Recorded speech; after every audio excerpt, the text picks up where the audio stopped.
The new game that I have played a little bit of and have tried is called Five Nights at Freddy's. What? Have you heard of this? No? No idea who made it.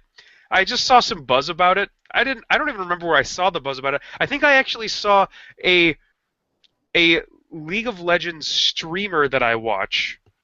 I think I watched him and he was talking about it. Um, and so what it is it's a horror game. Um, and you play the role of a security guard. You responded to an ad in the paper for Freddy's Pizza, and you were their overnight security guard because their original security guard died a horrible, violent death on duty. Um, and it is your job to watch Freddy's Pizza overnight to make sure that the animatronic machines uh, stay safe. So the animatronic machines are it's basically it's a Chuck E. Cheese, right? So do you remember Chuck E. Cheese when you were a kid? I yeah. Do what? Okay. Really? Okay, so and Chuck E. Cheese still exists. So Chuck E. Cheese, for those of you, and God, I hope we're not dating ourselves. I hope that kids still go to Chuck E. Cheese. Chuck E. Cheese, for those of you kiddos that don't know, was a pizza place with really shitty pizza. The pizza was really bad, but you always went there with your friends for birthday parties because it was a giant play area for kids with like a ball pit, like a jungle gym, that kind of stuff. A relatively large arcade with both like video games The like Simpsons and Teenage Mutant Ninja Turtles exactly like your traditional video games as specifically. as well as ticket-based video games, like where you would Skee go and ball right and win tickets to buy stuff. and basketball. Right. So like this large physical playing area and then a video game playing area. And then they had this stage that you would go when you were like there to eat your pizza. And that's where the parents would hang out and probably drink excessively because that's I think what I would do if I was in that situation now. Um, but there was a stage with these with a curtain, a big curtain that just came down, and it had like four animatronic animals on it. One of which was Chuck E. Cheese, which is a mouse that played the guitar or sang, I can't remember. And then there was like a moose and a squirrel and a bunny. I don't remember. Look, it doesn't matter. The point is that Five Nights at Freddy's Pizza, they have these animatronic animals, okay? And for some reason, they have to be set on roam mode at night. It has something to do with their uploading to the servers or something. Like, they can't if they go offline, then they can't update their data to the servers, and that would be a bad thing. So they have to be left on roam mode. Um, However, if they find you as a human uh, out of dress, out of costume, they're going to want to force you into a costume because you can't be at Freddy's at night and not be in a costume. That's just part of the rules. The problem with these costumes, though, and this is all in the intro to the game, the problems with these costumes is that they're kind of full of wire and metal framing. Really, you can't fit a human inside one of those without kind of crushing them in there. So, if these dead-eyed animatronic animals find you, they will stuff you into an animatronic animal costume. So the way that this works is you are sitting in a security office, and you've got a blueprint of the building on the bottom of the screen, and it's got about 13 or 14 different cameras to which you can switch your view to these various cameras.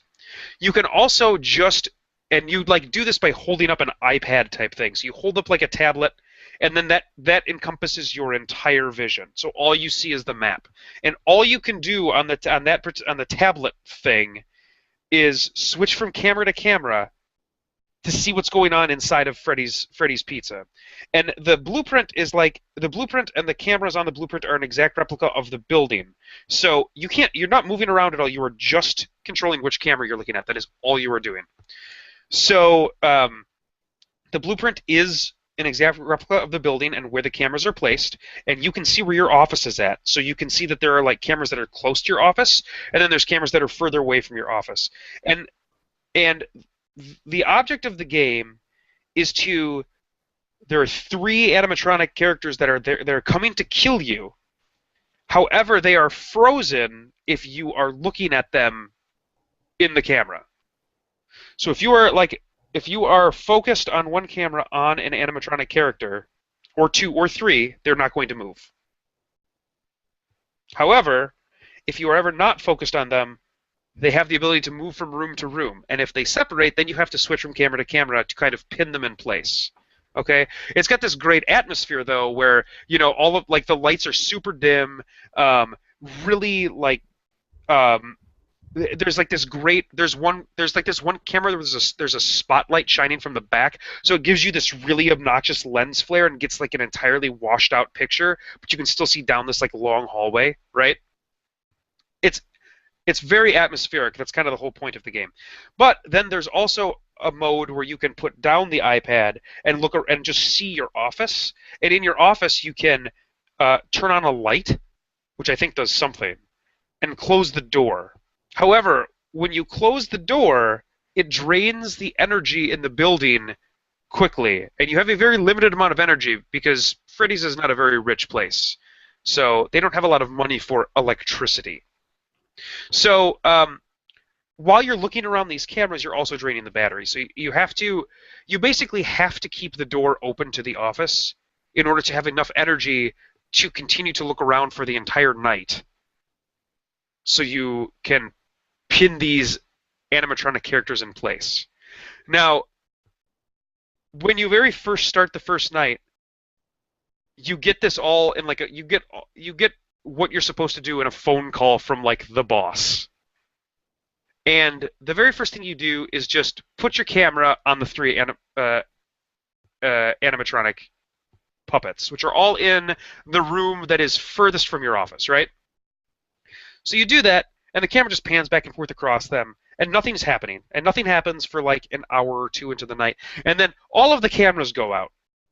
Because of course all the cameras go out. So all the cameras go out, you hear some shuffling and stuff, and they come back up, and one of the characters is gone.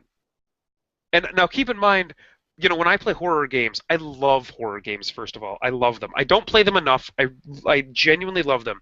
But keep in mind that like I'm playing this game downstairs in my basement on the big screen TV, all of the lights out with my surround sound system on. And this game is built for jump scares. So that's like it's made for jump scares. It's made for just creepy atmosphere, right? So all of the lights go out, and you just hear this really obnoxious, staticky feedback, and they come back up, and one of the animatronic characters is gone. And I switched cameras around to try to find it, and I get a bunch of emptiness. And then I switch to like the dining room, and the character is it's a bunny, and the bunny is just looking up at the camera with this big, dopey smile, dead-eyed, like sinister eyes in its face, just standing there staring at me. Right?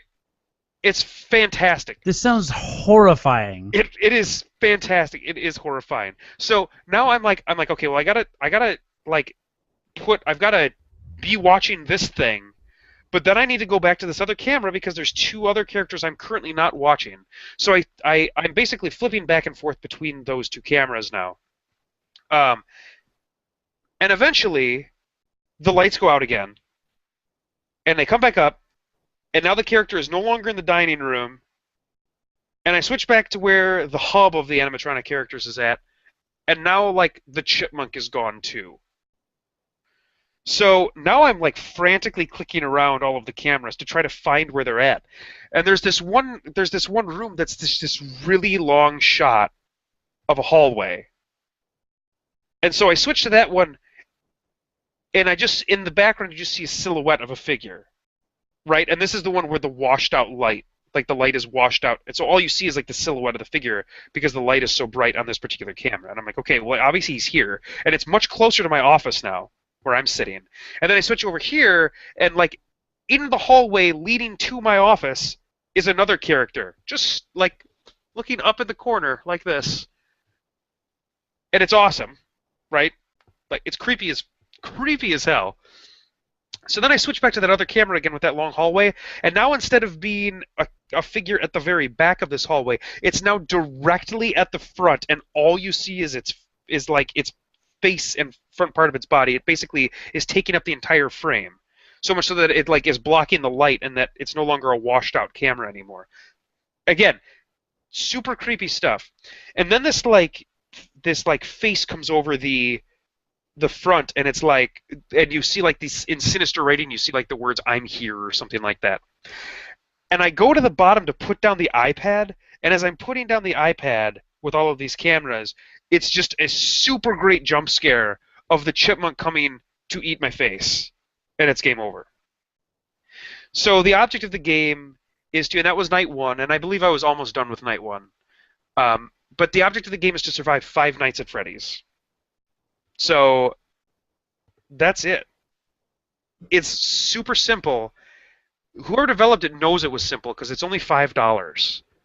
But it's just like dripping with atmosphere. Like there's a lot of attention that has been put into this, this 15-minute game. And it's totally worth seeing. Like it's great. It's really great as a fan of horror games. Now, for somebody like you, who might have just wet themselves thinking about it, it's probably not your jam. While you were talking, I actually soiled myself, went to the restroom, showered, came back, and put on new pants. Just kidding. I don't podcast wearing pants. It's totally not your thing. But for anybody that's into horror games, 5 Nights at Freddy's, $5. Super, super cool little thing. 5 Nights at Freddy's. More like $5, am I right? High five! There you go. Good one. That was a nice little virtual high five. Well, that sounds freaky. So it's hard because you died on the first level. Yeah, and I think it just has something to do with I don't know exactly how fast you need to switch between cameras to kind of pin them in place, but I broke it down to like the actual mechanical level of the game. In the context of the game, you're basically told you just need to keep an eye on them. Like you need to keep an eye on these things. Interesting. So, what's to stop you from just having the camera outside your office? There's 2 hallways, one on the left and one on the right. Of course there are. Okay. Right. So you could just, the office does only have 2 doors into it, one on the left and one on the right, and I guess you could just jump back and forth between those cameras, but I think eventually one of the 2 things that was in those rooms would come to get you. I almost, so this sounds really, really fun. Well, if you're into that kind of thing, which I'm not. I wonder. It's not a missed opportunity. It sounds like it's going to do well for itself. It's a good use of atmosphere and creepiness, and it's definitely creepy. Especially the animatronic animal characters. I actually remember when I designed. I used to live in Morehouse Residence Hall at Drake University, and I was in charge of building Morgue House, the haunted house, which we did every year because I was the hall president. And I had never actually been to a haunted house before, but I was just like, dude, we're not going to have vampires and zombies and ghosts and skeletons. We're going to have clowns. And we played Calliope music and had little children giggling in the background that I mixed together and had that like playing over a PA system. And like there was a giant Jack-in-the-Box and like bloody clowns and stuff, and it freaked people out. So I can relate to that kind of alternative stuff, but it just makes me think of the Weeping Angels from Doctor Who, which you're probably not familiar with. I don't know who is Doctor Who, and what is he? What type of medicine does he practice? So the Weeping Angels are. And what's his name? What's his name? Doctor Who? Like Doctor Who? Are they the Weeping Angels or just the Why am I not able to? The Hell's Angels? They're a biker gang. And so there's these statues that if you can't blink. If you blink, then the second you blink, they come closer to you. So the episode is called Blink. It's like one of the best Doctor Who episodes, according to a lot of people. But that's the same exact kind of thing. The second you're not looking at them, they start to move. So they're like a really, really horrible villain in the series that like freak a lot of people out. That's like the nightmare episode. That's like this nightmare-inducing horror episode for Don't Blink. Right. If I wanted to like freak out my friend and have her not be able to sleep all night, like I would just text her a picture of a weeping angel right now, and they're really scary. But yeah, I just it'd be fun if this Five Nights at Freddy's guy had the Doctor Who license just to see like what that would have done. Maybe could have made a couple extra bucks from it. But it sounds like it's really fun and awesome anyway. I'm just thinking of other applications where it may be a thing you can do. It was totally a good time. Good. Well, I'm glad you've enjoyed that. How much have you played it? Just the once? Twice. I have died both times on night one. Wow. So you're really bad at video games. Yeah. Again, there's no like detailed explanation as to what you're supposed to do, and I guess there's like you can get a playthrough of it, but you know. That seems like probably not the way to play that game. Yeah, probably not. I wouldn't do that. Well, congratulations on finding one game to talk about that's new, as opposed to my 8. Yeah, but mine was good.